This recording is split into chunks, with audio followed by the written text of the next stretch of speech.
Sí, adelante, Pablo. Meta Dale, nomás. ¿están todos chicos? Bueno, no voy a saber nunca. Por acá estamos.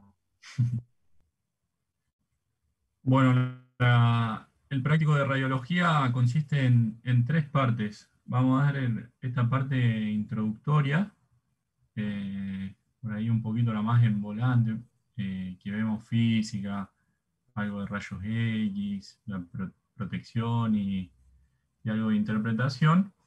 Y después vemos una parte aplicada, digamos, a equinos. Y después, por último, Nico Bertero va a dar una parte aplicada en pequeños. ¿Sí? Bueno, así que empezando, por las dudas, si nadie nunca vio cómo se obtiene una radiografía.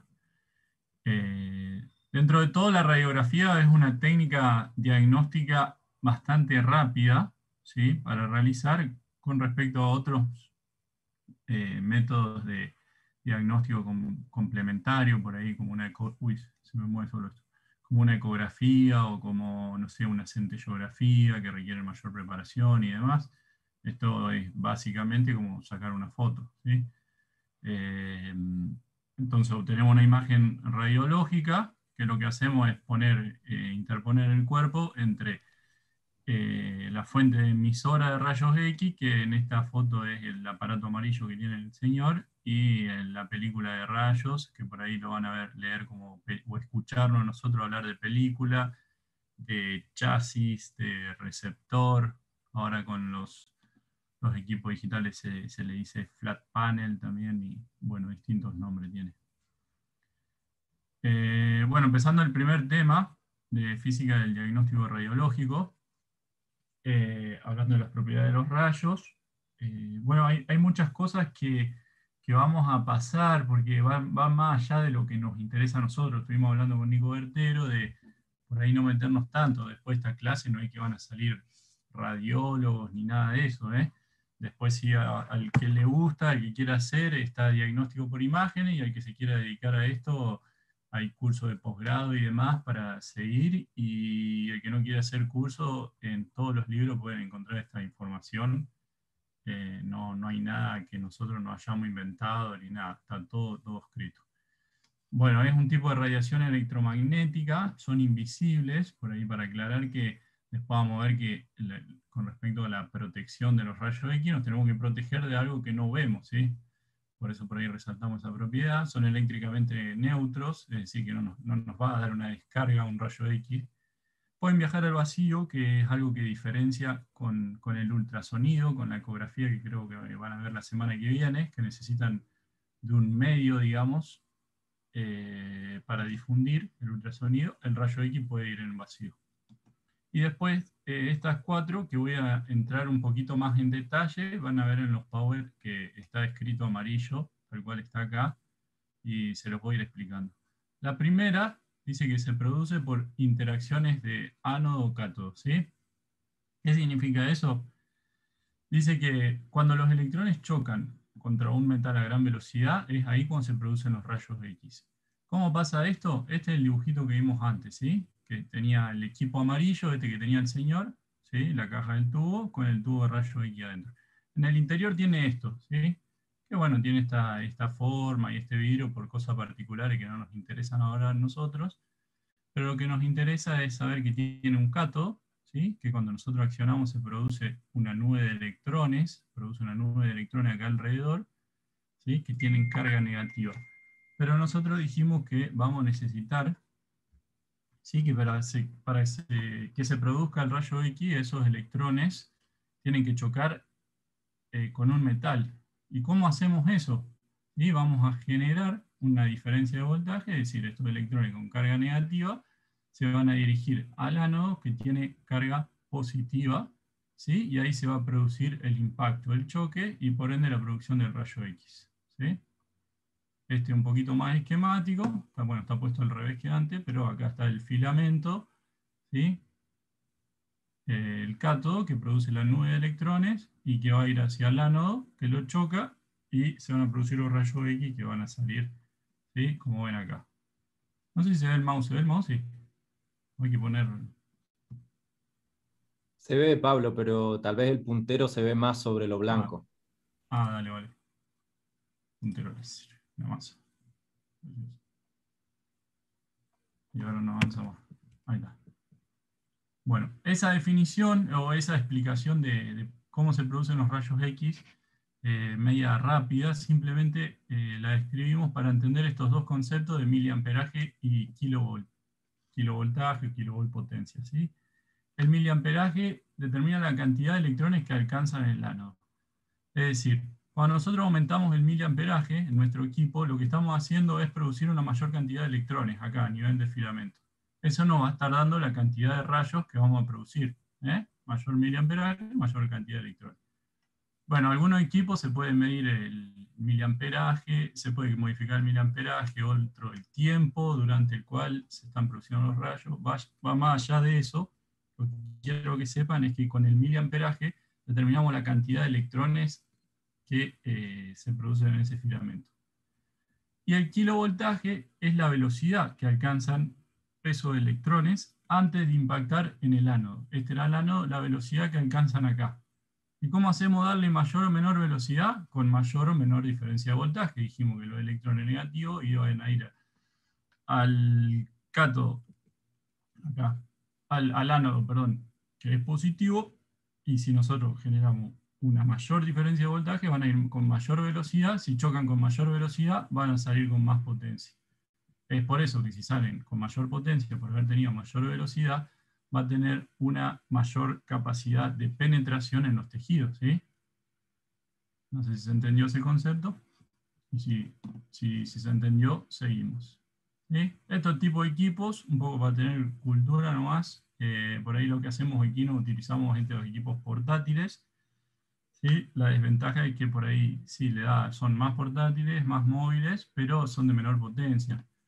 Después tenemos estos móviles que se utilizan en el ámbito hospitalario, de sanatorio, que se pueden llevar hacia el paciente, ¿sí? Tienen un poquito más potencia. No es necesario que se aprendan estas potencias para nada, simplemente para a modo de ejemplo.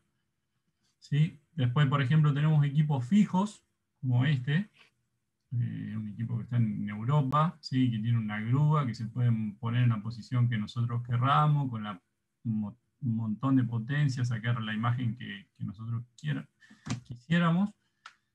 Bueno, la desventaja es que el equipo está fijo, está en esta sala, ¿me entendés? Entonces, sí o sí tenemos que llevar el caballo acá adentro. Con el equipo portátil podemos ir nosotros a donde está el caballo, ¿sí? El intensificador de imagen, igual con C, por ahí se utilizan procedimientos quirúrgicos para imagen de alta resolución, y los dentales que tienen por ahí poquita potencia, pero por ahí se pueden sacar placas intraorales y eso. ¿Sí? Bueno, esta es la otra propiedad que habíamos dicho, que pueden ionizar átomos. ¿Sí? ¿Para qué es importante saber esa propiedad? Para ustedes, sobre todo. Saber que ionizan átomos, ¿sí? Se está produciendo la ionización de los tejidos cuando nos pega un rayo X, ¿no? Nos impacta. ¿Sí? Como nosotros estamos constituidos principalmente por moléculas de agua, se va a producir la ionización de moléculas de agua, que eso genera radicales libres. Esos radicales libres generan daños en el ADN de nuestras células, ¿sí? El daño en el ADN de nuestra célula es igual para todas las células, del hueso, del músculo, de gónada, de tiroides, lo que sea. Pero seguramente han escuchado por ahí que hay que cuidarse mucho, por ahí las mujeres embarazadas, por los fetos, ¿no es cierto?, por los bebés, las tiroides, las gónadas, los intestinos, ¿sí? ¿Y por qué es eso? Porque esos tejidos tienen alta capacidad mitótica de replicación, ¿no es cierto? Entonces ese daño en el ADN se va a amplificar de una manera mucho mayor que cuando es dañada una célula de un tejido óseo o un tejido muscular, que se replica en mucho menor medida, ¿sí? No sé si se entendió. Entonces, para evitar esa ionización, ¿sí?, de nuestros tejidos, de las células, el agua y el daño del ADN, es que tenemos que tener algunas consideraciones prácticas para protegernos. Una puede ser la distancia, ¿sí? Es la distancia.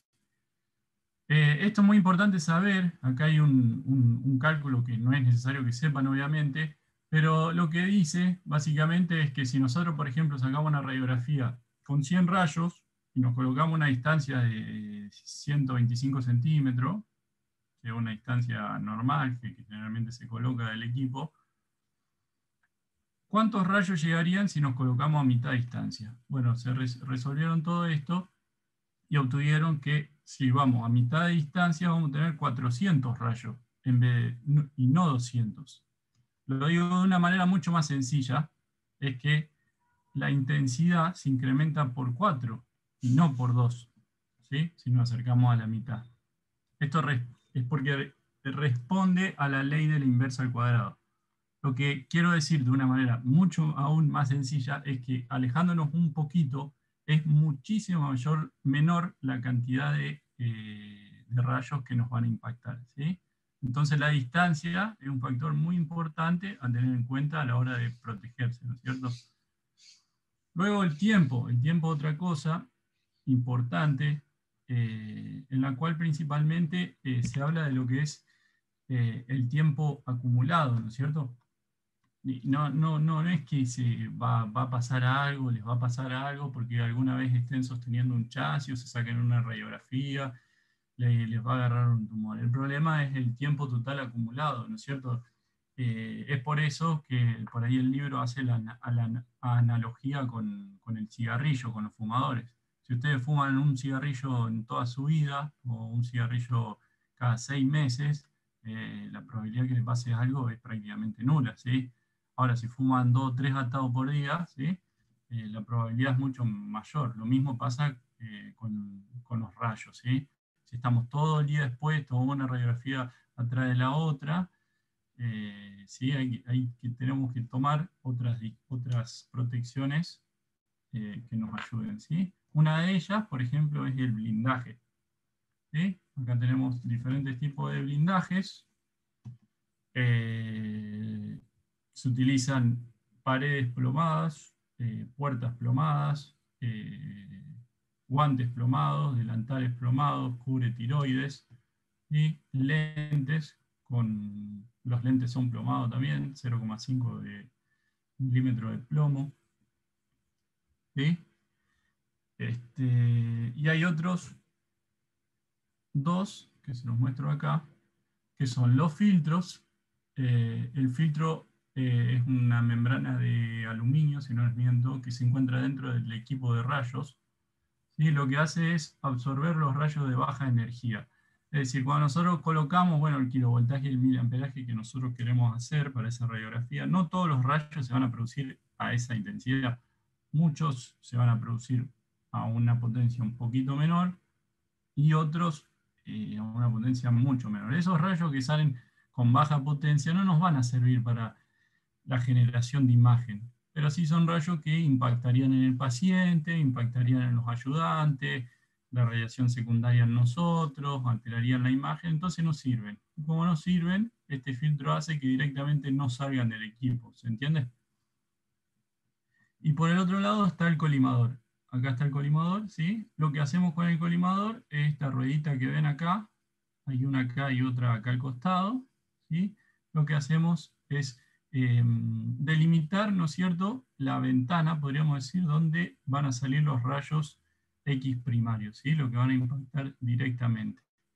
Fíjense acá, en la tortuguita, ¿sí? Vean que sacamos una radiografía de la tortuguita, se colima perfectamente alrededor de la tortuguita. No hace falta colimar todo alrededor de esto. ¿Para qué vamos a irradiar toda esta zona o acá al costado si hay algún ayudante teniendo o ayudando a tener y le vamos a pegar con los rayos? No, yo selecciono dónde quiero ir con que impacten los rayos primarios, ¿sí? Cualquier cosa me cortan, no tengo ningún problema. Voy un poco rápido por el tiempo, ¿sí? Eso hace que tanto los filtros como el colimador, como dijimos antes, disminuimos la radiación del paciente, del personal que está ayudando, del radiólogo, y evitan que deterioro de la imagen por rayos innecesarios, digamos, ¿sí? Entonces, esto que seguro que ya lo han escuchado un montón de veces, todas personas que no estén ayudando a sostener el paciente, o el radiólogo o demás, todo lo que estén de más deben salir de la sala. ¿Sí? Por ahí cuando vamos a sacar radiografías a los campos y demás, vienen un montón de chicos, de gente a ver toda la máquina esa, porque les llama la atención. Hay que decirle amablemente que se retiren porque es innecesario que esté ahí y van a ser impactados por rayos X. Ni hablar si son embarazadas o chicos, ¿sí? Como dijimos recién, utilizar siempre chalecos, guantes, las gafas plomadas, ¿sí? El cristalino, me olvidé de nombrar antes, también es un tejido eh, de esos que hay que proteger por su replicación y posible daño. Si es necesario sedar al paciente, van a decir que tiene que sedar al paciente con el rayo X. Bueno, sedar al paciente, por ahí, esto discutimos siempre mucho con Nico, con los problemas que tenemos con los perros que tenemos que radiografiar y están despiertos y es difícil agarrarlo. Bueno, el sedarlo, evitamos que haya tanta gente en la sala teniendo un paciente, evitamos que se mueva al momento de sacar la radiografía, podemos acomodarlo mucho mejor y eso hace que no tengamos que repetir otra vez el disparo, la imagen, ¿sí? La radiografía. Nunca enfrente del rayo primario. Eso me ayuda a recordar y decirles que ningún medio de protección de esto es efectivo contra la radiación primaria, la que viene acá, ¿sí? A donde yo voy. Ningún medio, ni el guante, ni el cubretiroide, ni nada. Nada sirve contra el RAS primario. Lo que nos estamos cubriendo nosotros acá es de la radiación secundaria, ¿sí? Bueno, utilizar bien el colimador, como recién con la tortuga, y utilizar dosímetros. Estos son dosímetros, utilizan los radiólogos, y hay distintos tipos. Estos son los más viejos, bueno, y los más nuevos. Lo que hacemos con eso es medir podríamos decir, la radiación que está impactando sobre el radiólogo y decir, bueno, no, ya por hoy, o por esta semana ya tengo demasiada radiación, no puedo hacer más placa a determinado tiempo. Bueno, hay distintas empresas que se encargan de estas mediciones y de las recomendaciones necesarias. Pablo, Entrando a la... Sí. Pablo, antes de que sigas, tenés una pregunta del daño al ADN, si es por defecto directo de los rayos X o por formación de radicales libres y su posterior efecto. Radicales libres, exactamente, como dijimos. Se forman radicales libres, el rayo X pega en las moléculas de agua, las ioniza, se forman radicales libres, que son los que dañan el ADN. Por lo menos así lo dice la bibliografía. No sé si está Nico Bertero o vos, Nico. No, yo tenía entendido eso que vos dijiste. Hasta ahí. Me parece que también hay daño directo, igual que las radiaciones ultravioletas. Seguro que puede ser, tiene sentido. Daño directo también. Pero el más importante sí es por la formación de libre. radicales libres. Exactamente. De cualquier manera, chicos, nosotros no le vamos a pedir por qué se produce el daño. Nosotros lo que nos interesa es que sepan, esto la básica más que nada, que sepan cuidarse ustedes, o sea, qué medidas tomar de seguridad con el tema de los rayos ustedes y la gente que tienen alrededor. Y después, bueno, que sepan, si bien, como decía Pablo, que después está para cursar diagnóstico por imagen y demás, ustedes el día de mañana, si hacen clínica, tienen que saber interpretar una radiografía, cuándo pedir una radiografía, cómo pedir una radiografía y asociar lo que tienen con la radiografía con los signos clínicos. Ahora yo creo que Pablo va a hablar un poco más de eso. Sí, ahora en la parte complicada, exactamente. Y Nico también va a explicar cómo se piden y demás una placa, si yo no recuerdo mal. Pero bueno, ahora los dejo seguir a ustedes. Bueno, entonces, para entender este tema de cómo se produce una imagen, obviamente hay que saber que el paciente va a absorber de distinta manera los rayos X, porque imagínense si todos los rayos no fueran absorbidos y pasarían al paciente, se vería directamente todo negro, ¿no es cierto? Si todos fueran absorbidos, se vería toda la placa, toda la radiografía blanca. Entonces tiene que haber una absorción diferencial, es decir, que algunos rayos pasen, otros sean absorbidos en su totalidad, otros sean dispersados, ¿sí? Para formar la imagen. ¿Y cómo hacemos eso? Hay dos factores importantes a tener en cuenta. Por un lado, el número atómico y la densidad física, ¿sí? Del objeto a atravesar. es así como la radiología nos da estos 5 radioopacidades estándares, podríamos decir. No es casualidad esos 5 nombres, eso sí se lo tienen que saber para el práctico, ¿sí? Y en el cual, como pueden ver, obviamente un rayo, acá la flechita atravesando el aire, pasa prácticamente en su totalidad y va a generar una imagen negra que nosotros en radiología la llamamos radiolúcida o radiotransparente, ¿sí? Por el otro extremo tenemos el metal, que prácticamente el rayo no puede atravesar, y por eso, tal cual como lo dice la palabra, es opaco para el rayo o radio opaco. Es la imagen que va a generar y la vamos a ver blancas. Bueno, dentro de esos dos extremos tenemos las diferentes radioopacidades. Radioopacidad de grasa, agua, hueso y hueso, ¿sí? Entonces, también tengan bien en claro eso, cuando vemos negro hablamos de radio transparente o radio lúcido, y cuando vemos blanco hablamos de radio opaco, ¿sí? Opaco para el rayo, por ahí repásenlo porque a veces se confunden, uno cuando piensa la palabra se da idea de opaco, de negro, ¿no? Sí, por el contrario se ve blanco. Ahora tengan en cuenta una cosita en este dibujo, que no es todo casualidad. Fíjense que estas 5 radioopacidades acá va de esta forma siempre y cuando tengan el mismo espesor, ¿sí? Para que entiendan, eso es así, estas 5 radioopacidades así, siempre que exista el mismo espesor. Porque si tenemos un hueso de 1 centímetro, probablemente sea más radiolúcido, ¿sí?, que una grasa de 15 centímetros o 20 centímetros, ¿sí? ¿Se entiende lo que quiero decir? Es probable, dimos el ejemplo el año pasado, que si nos sacamos una radiografía de abdomen antes que empiece la cuarentena, hubiera sido un poquito más negra, más radiolúcida, porque la grasa era de menor espesor en nuestro abdomen, que después de la cuarentena, que aumentó un poquito el espesor de la grasa, entonces los rayos pasan menos y la radiografía se ve un poco más radioopaca, ¿sí? Bueno, para practicar un poco, porque estuvimos hasta recién hablando de radiografía y no vimos ninguna, entonces acá vemos radioopacidades hueso, ¿ven? Vemos radioopacidades de aire, esto es gas en el estómago. Acá se ve que se comió algunos huesitos, ven que hay radioopacidad hueso en los intestinos, ¿sí? Vemos el hueso peniano, ¿sí?, el fémur, la cadera. Hay algo, puse esta imagen, no es la mejor posicionada ni nada, pero me gustó ponerla porque también tiene radioopacidad metal. Fíjense, acá en los miembros posteriores, la musculatura tiene unos perdigones, ¿sí? Le dieron unos perdigonazos a este perrito y los tiene ahí metido, y ahí tiene radioopacidad metal. Ven cómo se ve bien blanca, bien radioopaca, ¿sí?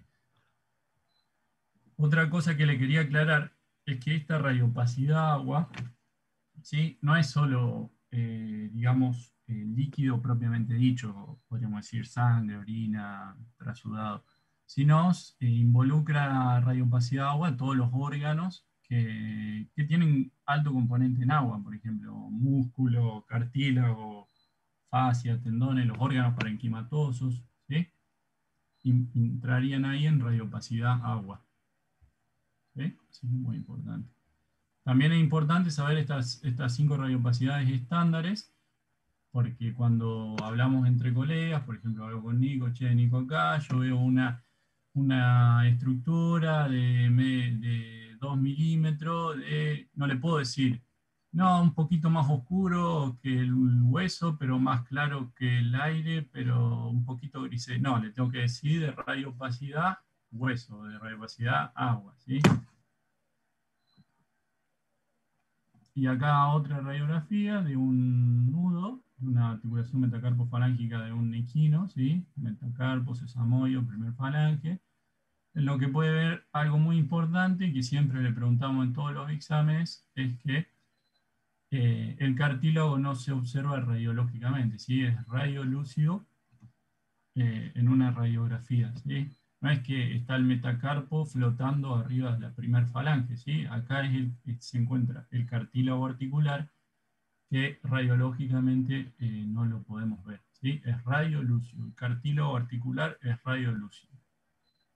Les recomiendo que se anoten eso y se lo aprendan porque los chicos de Kino los bochan con eso. Así como dijimos el número atómico, densidad física y el espesor, obviamente también depende de lo que hablamos al principio. Si yo pongo un montón de miliamperaje, ¿sí? Muchos rayos más van a atravesar y la placa se va a ver más radiolúcida. Lo mismo que kilovoltaje, ¿sí? La relación es directamente proporcional, ¿sí? Mayor kilovoltaje, más radiolúcido. Pero es inversa a la distancia, obviamente, más lejos me pongo, menos va a atravesar. Eso es lógico. Lo que sí quiero que recuerden que sigue la ley de inversa al cuadrado. Si nos alejamos un poquitito, es mucha menor la cantidad de rayos que van a llegar. Y acá para practicar lo que recién dijimos, fíjense, esto es un carpo, ¿sí? Muy bien sacado, muy lindo. Y este también es un carpo, pero con una gran cantidad de miliamperaje y kilovoltaje en el equipo, ¿sí? Como nosotros decimos, se pasó de rayo, tiene mucho rayo o la quemó, ¿sí? Hubo tanta cantidad de rayos, tan alto el kilovoltaje y el miliamperaje que directamente hasta atravesó el hueso, a pesar de ser radio opaco para el rayo, lo atravesó igual de tanta cantidad, entonces se ve así. Parece como si fuera radiolúcido, el hueso radiolúcido, ahí hubo un problema en la técnica, ¿no es cierto? Por el contrario, en este tarso, ¿sí? Pasó al revés, ¿sí? Faltó poner un poco más de miliamperaje y kilovoltaje, entonces como ven, los rayos no pudieron atravesar, prácticamente muy poquitos pudieron atravesar y formar una imagen. Fíjense acá el hueso calcáneo, ¿sí? El que estudiaron recién para el práctico, directamente en esta placa ni se ve prácticamente, ¿sí? Esos son errores de técnica, ¿sí? Bueno, y muy rápido esto, ya vimos hasta recién, digamos, que sobre la producción de rayos, los daños que pueden ocasionar, la protección, la absorción diferencial, pero no vimos cómo esos rayos, al chocar una película radiográfica, generan la imagen. Y esto gracias a que, digamos, la propiedad de los rayos de precipitar emulsiones, ¿sí? Al chocar una película radiográfica, recuerden esta definición, es una emulsión de cristales de plata que son sensibles a la luz o a los rayos X, ¿sí?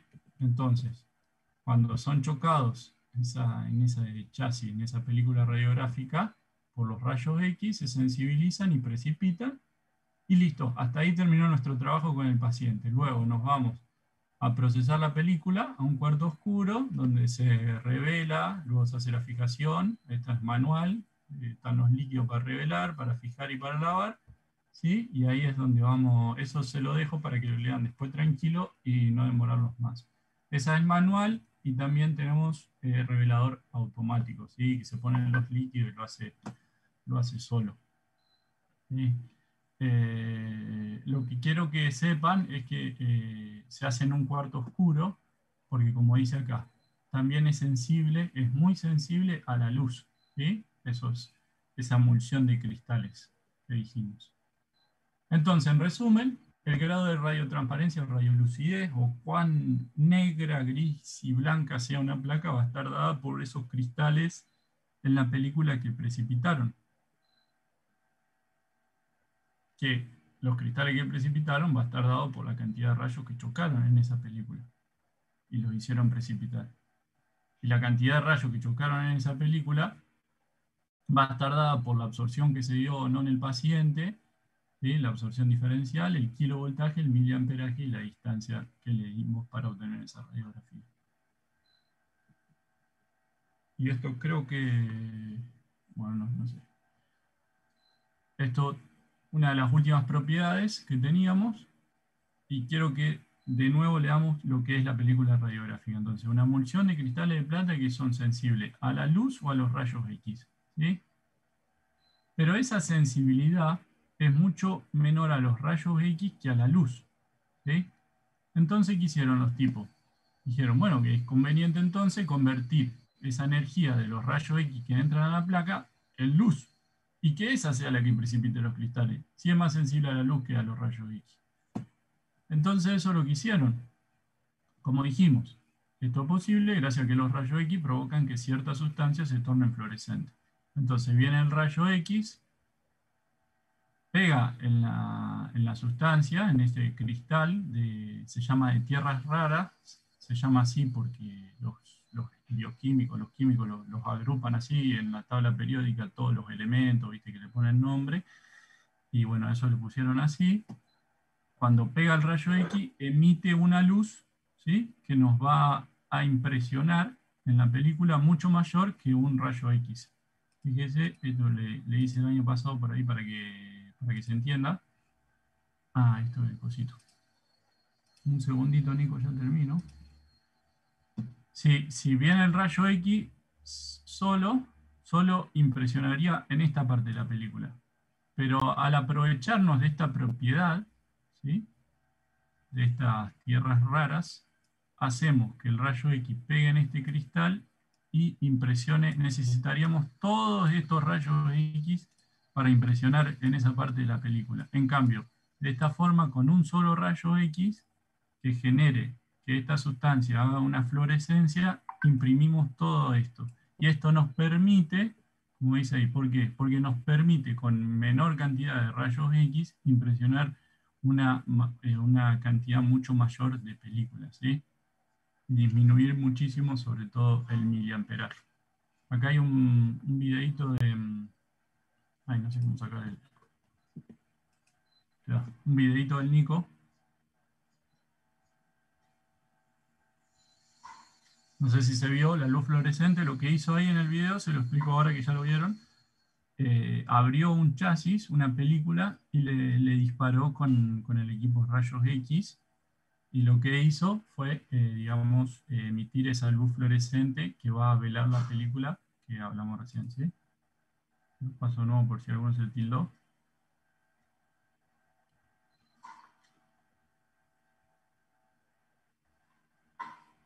Bárbaro.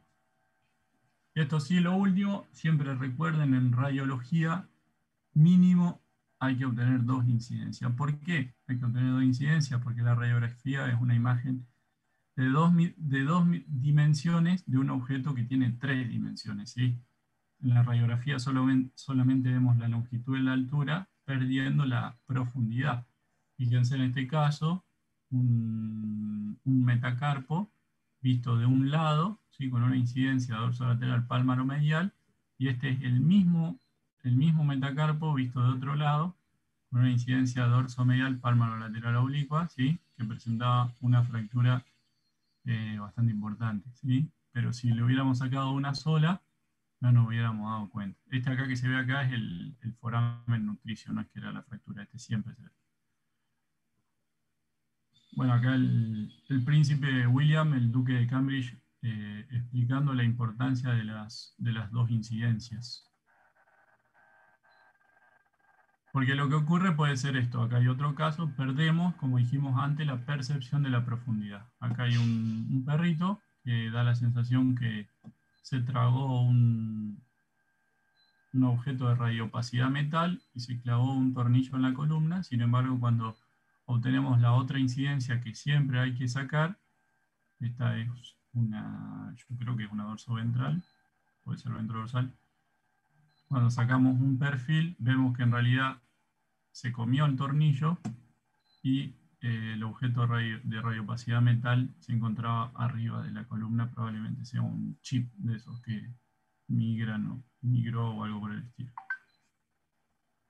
Todo lo pueden ver en el Tratado de Diagnóstico Radiológico Veterinario, que está en biblioteca y en fotocopiadora, y por ahí se siguen con el PowerPoint, con estos temas que es lo que nos interesa a nosotros que sepan, y lo van leyendo de nuevo de ahí mucho más tranquilo.